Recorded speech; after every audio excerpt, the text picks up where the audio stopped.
My story starts out at a glamorous place you may have heard of, McDonald's. This had to be the worst day of my life. 1 week is exactly how long I worked at McDonald's before I had a complete breakdown. I worked 12-hour shifts and never got to take my breaks. It was humiliating. And today I lost that job too, but I had to do something. I had to help my mom pay the bills. I was so angry, I had to vent. So I called my best friend. I told her how Jessica, a classmate from school, had come in for the 10th time that week with an evil look on her face. I had begged Jessica to be nice, explaining that I needed the job to help my mom. She said it was cool, but I had learned that I couldn't take her at her word. When my boss turned around, Jessica took the cup of soda I had handed her and spilled it down her shirt. She screamed and pretended that I did it. Now, my friend was as angry as me, if not more. She told me if I was serious about working, she could hook me up with a job. Her parents were super rich and offered her a job as an assistant at a giant tech company. My friend was desperate to have someone else take it so that she could spend her holidays cruising around Europe. I showed up for the interview in my best outfit. A secretary told me to sit in a crowded room and wait for my name to be called and to help myself to some refreshments. I got a cup of coffee to look mature, but as soon as I turned around, a strict and powerful-looking woman appeared. She asked if I was here for the interview, and I said yes. It must be her interviewing me. I was shaking so hard that I spilled coffee all over her very expensive-looking blouse. A teenager in the corner started laughing hysterically, and the woman turned as red as a tomato and looked like she was about to explode. I tried to play it off and excused myself to the bathroom for a quick break. Well, it was longer than I expected because I accidentally locked myself in there. I freaked out and started crying. I tried to climb over the stall and ended up ripping my dress and messing up all my makeup. I still ran over to do the interview, but I looked like a circus clown. The lady didn't even ask me any questions, just said, "Thank you for coming," in the busy reception area and sent me home. I'd blown it. I was about to go beg McDonald's to take me back when I got the phone call telling me that I had got the job. Maybe this woman had a better sense of humor than she seemed, or maybe they were just desperate. Either way, I showed up to work bright and early the next morning. I showed up at the office and was directed to Mr. Heiko on the top floor. Mister? I guess that woman wasn't my boss after all. Not only that, but I wasn't working for just any boss, but the boss. The office on the top floor was huge. The hallway was filled with artwork that cost more than my house. I made it to the end of the hallway, to my new place of work. I was buzzed into the office and asked to come in. I was so nervous. I tried as hard as I could to be prepared. Let's just say nothing could have prepared me for what I was about to walk into. I walked in and saw the same teenager from the waiting room playing video games on the floor. He looked at me and got excited. I asked if I was in the right place, and he said yes. I told him that I didn't understand. His response? "You were hilarious. So you had your dad hire me because you think I was funny?" He got very insulted. "My dad? I built this company." But you're just a kid," I said. "A kid? I am 16, and I am a self-made billionaire." See, he explained how he had written the computer code for a super successful app. Now he ran the entire tech company that he started his freshman year of high school. The whole time he spoke, he talked down to me as though I was some kind of idiot. Even if I was at the top of my class and 2 years older, I had to admit that he was a genius. I asked him if he was so smart and great, why had he hired someone like me? He explained that he was in need of an assistant, and I was the only interviewee that didn't bore him to death. He gave me a tour of his office filled with video games, action figures, and soda fountains. But there was one thing that made my blood boil. There was a giant painting of Jessica hanging on the wall. "Oh, that's just a picture of my girlfriend Jessica," he said. "She comes around occasionally. You'll get the chance to meet her." I could feel my face turning red. Just looking at her made me angry. He asked if everything was okay, but before I could answer, he spoke up again. "Well, that concludes the tour. Now for your contract." I picked up the piece of paper and nearly passed out. $50 an hour? I asked. "Oh, sorry. Is that not enough?" he questioned, then picked up a pen and scribbled over the contract and handed it back to me. $85 an hour? That was insane. Crazy enough that I could put up with Jessica even once in a while. Still, the level of insanity was nothing compared to the tasks he needed me to do. For the first few weeks, he literally paid me to play video games and watch movies with him. It would have been great if he wasn't so condescending. Have you ever tried watching a superhero movie with some kid complaining about how inaccurate the science was or how he could do better? It was exhausting. Didn't he have a girlfriend for this? In fact, the only good part of this was that I hardly had to see Jessica. She came by just long enough to insult me, compliment my boss, and ask for expensive gifts. It might sound like a dream job to some of you, but I'm an ambitious person. I wasn't fulfilled, and to top it all off, Jessica got under my skin one day. I was alone in his office, tidying up his video games when Jessica walked in. Without hesitation, she went into his desk and took a few $1,000s from his wallet. I told her that maybe she should ask first, but she just laughed at me. "Wow, from a waitress to a babysitter," she said, looking me up and down. That's it. When he came back, I confronted him over why I was here in the first place. He didn't seem to actually need me to do anything. I told him that I needed to feel like I was actually doing something besides hanging out. He seemed disappointed, but agreed to let me take over some more assistant duties. As my first duty as your assistant, you should probably know that Jessica was taking money from your wallet. Now, any normal person would have at least been upset, but he just acted like it was all normal. In fact, he got super defensive about the entire thing. He told me that's just how relationships work, and I would know about it if I had ever been in love before. Idiot. He might have been some 16-year-old genius that ran a multi-billion-dollar company, but he was a complete idiot when it came to the real world. If he wasn't such a jerk, I would almost feel bad. Almost. I knew that rich kids were sometimes delusional, but even I was surprised by some of my new duties. Like this one time, he sent me to the grocery store for a bag of M&Ms and gave me $100. Another time, he gave me $50 to pick him up a banana from the local market. What's worse is that Jessica encouraged it. She asked him for $500 to pick up milk, and he just gave it to her. When I asked her what kind of milk cost half $1,000, she told me it was organic. It was no wonder he had no idea how much groceries cost, with Jessica lying to him for extra money. I could see why she no longer needed to take on summer jobs. What was even crazier was how much the stuff he bought himself cost. His socks alone cost $400 a pair, and he just threw them out when he was done. I asked him why he didn't just wash his clothes, and he said that it was gross to re-wear socks or underwear. While these moments were almost comical, his privilege made him very annoying. He didn't understand how people were homeless or stuck with debt. I don't understand why they don't just get a job. He was so arrogant and horrible. He expected everyone to do whatever he wanted just because he threw a few bucks at them. I felt like I did a lot as his assistant, but there were countless people waiting on him day and night. The closer we got, the more I realized he had no idea how to do anything himself. I will never forget the day he asked me to tie his shoes. I kind of laughed. I asked him how he didn't know how to tie his shoes. His response? I don't know. How were you stuck at McDonald's if you were so smart? That was one of the moments when I was about to walk out right then and there. The same day, I applied to about 15 jobs in the area. He pulled me in for a meeting the next day. I thought he was going to apologize for his behavior. Instead, he had told me that he had told all the CEOs of the positions I had applied to not to hire me. I was so upset. He forced me to choose between here or McDonald's. He was so lucky I was desperate for money. He knew he controlled me with it. One day, Jessica came by with a whole stack of papers and whispered something to him. He looked pretty upset but just hugged her and came over to me. He offered me $5,000 to work for a couple of hours on my day off.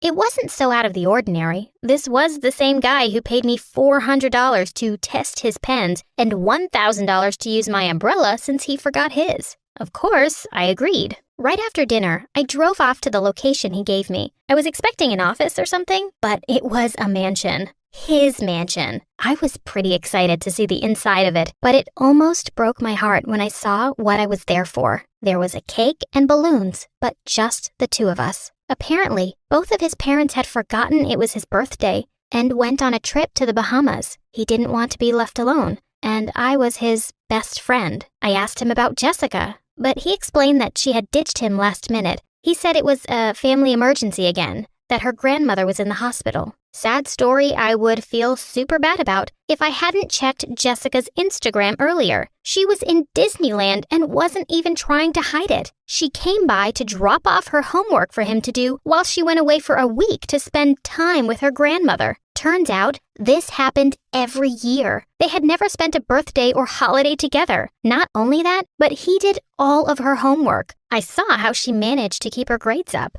I don't know if I made the right decision, but I decided not to show him the photos. He was already sad enough.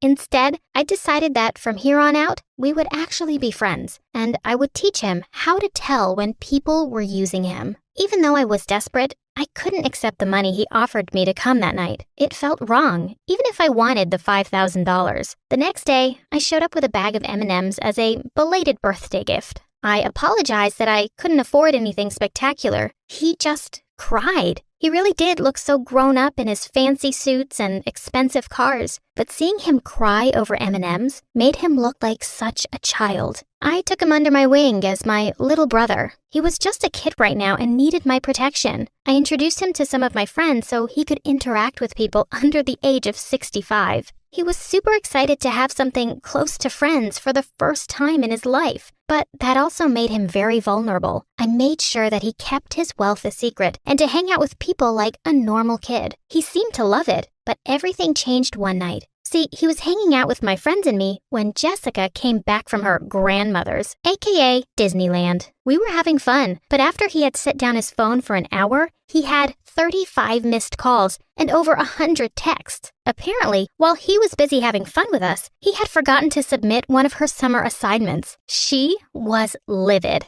Even though I tried to tell him he did nothing wrong, he looked really sad and left early. I was going to ask him about everything the next day at work, but he texted me to not come in. After a week of asking me not to show up, I took matters into my own hands. I walked right up to the office and right in the middle of a fight between him and Jessica. When I walked in, she immediately asked what I was doing there. "I thought I told you to fire her. She's a bad influence," she shouted. My boss looked so uncomfortable and said he didn't want to fire me. So she walked out, leaving my boss and me all alone. Again, he sat there and cried. There were a lot of tears over the next few days, and I did whatever I could to comfort him, even when I was off the clock. I made him promise never to take her back because she was using him. He agreed, but then ruined everything in an instant. He leaned in and tried to kiss me. I pushed him away and told him I only thought of him as a little brother. He looked so embarrassed. I let myself out and did not come back. Luckily, I had saved enough money to earn myself a shopping spree. I was out downtown when I saw them. My worst nightmare. He and Jessica were walking along the street, him holding tons of bags from Gucci and her yelling at him. She said how pathetic he was and how she could always do better. I thought about ignoring it, but it was like watching a witch harass my own brother. I ran up to them and yelled at her for being such a jerk. I said how she should consider herself lucky that anyone puts up with her, let alone a great guy like my friend. She told him to defend her, but even I was shocked by what happened next. He told her to leave. She told him that he would regret it and stomped off. She tried to take the Gucci bags from him, but he handed them to me instead. He thanked me again and then did something that kind of irritated me. He handed me a check for $100,000 as a thank you. I ripped it up in front of him. "Don't you get it?" he said. "If you don't want to date me and don't want my money, why are you so nice to me?" "Because you're my best friend." He almost cried right there. I don't think he had ever been that happy before. You would never believe what happened next. He fired me. But it's not what you think at all. See, he decided to help me with my studies, so one day I could join him. I invited him to dinner at my home. Some home cooking would do wonders for him, I'm sure. As happy as I was to see him being a kid, it was quite an ordeal to talk him out of an expensive gift for my mom. He had a long way to go, but he learned. Now, years later, we are 50-50 partners. He is all the brain, and that's where I come in, managing our business. We are the best of both worlds, and our business is thriving. I've always adored my big sister, Sherry. She was pretty, smart, and everything I wanted to be when I grew up. Unfortunately, I didn't see her very often because she moved out when I was just a kid. The only time she would come and visit was on special days like Christmas or my birthday. Then she'd always bring presents and play with me. But when I was 13, everything changed. It was in the middle of the night when I woke up because my parents were arguing with Sherry. I wanted to know what was going on and opened my door so I could hear them better. But what I heard next took me by complete surprise. My sister Sherry yelled, "You're not her mom, I am!" I was shocked for a few seconds, but then I immediately ran downstairs, and I'll never forget the look on their faces when they realized that I had heard everything. It was really awkward at first, but then Sherry and I sat down and she told me the whole truth. It turned out my mom was actually my grandmother and Sherry was actually my mom. She got pregnant with me when she was just 14. She was dating a boy she really loved and she thought they would stay together forever. But when she found out she was pregnant, he dumped her and his parents moved away. She also said she really wanted to keep me, but she was still a kid herself, so when Mom offered to look after me, she agreed. Sherry went to stay with her aunt until I was born, and her mom pretended she was pregnant, so when I was born, everyone thought I was hers. Sherry said she'd always planned on getting me back one day, but there was always a reason why Mom wouldn't let her tell me the truth. When my sister finished her education and got a job as a nurse, she asked my mom if I could live with her, but my mom said it would be too difficult for me now because I was already settled in. That's why she stopped coming to see me. She said it was too painful to hear me call someone else mom. It was hard for me to deal with everything at first. My mom tried to explain her side of the story, but I didn't know what to think. My whole family had been lying to me my entire life. But once I'd had some time to think about it, I realized that they were only doing their best. I wish they hadn't lied to me, but I understand why it was easier to pretend my grandma was my mom. It gave my sister a chance to graduate and build a life instead of being a teenage single mom. Now the truth is out. I still live with my mom and dad, and I can't get used to calling them anything else. They were the ones who brought me up. But I see a lot more of Sherry, and she's an even cooler mom than she was a big sister. She gives me advice on boys, helps me with my makeup, and takes me shopping for clothes. I think I'm really lucky to have two moms who care about me. Hi, I'm Mia. I'm 10 years old, and I'm going to talk about my little sister, Leah. She's one of the nicest people I know, and everyone likes her because she's so friendly and kind. But one night, when our mom gave us a goodnight kiss and said, "I love you," Leah didn't say "I love you" back, even though that's what she always did. Things got weirder when she forgot the alphabet. By now, we were really worried. So my parents took her to a doctor, who diagnosed her with autism. My mom insisted Leah wasn't autistic, and when she got worse and struggled to walk, we talked to another doctor. He did a DNA test and found out she has something called Niemann-Pick disease type C. You might know it as childhood Alzheimer's. He told us childhood Alzheimer's is terminal, and even though I didn't know what that meant, all of us started crying. Later, Mom explained to me a terminal illness means there's no cure, which means Leah's going to die. I got mad at how unfair it was. My sister never did anything wrong. Why did this happen to her? If I could do anything to save her, I would. Childhood Alzheimer's is a progressive disease that destroys the brain within a few years. That's why my 9-year-old sister behaves like an 18-month-old toddler. The doctor says my sister has 2 years left to live, and I'm making sure every moment counts. I want her to be happy all the time, so I play with her when no one else will, and I always give her my cookies. But we can't go to the playgrounds anymore because she forgets where she is and starts screaming, which upsets everyone. I hate that I can't save my sister, but I've promised her I'll become a scientist so I can find a cure for her disease someday. That way no more kids have to die for no reason.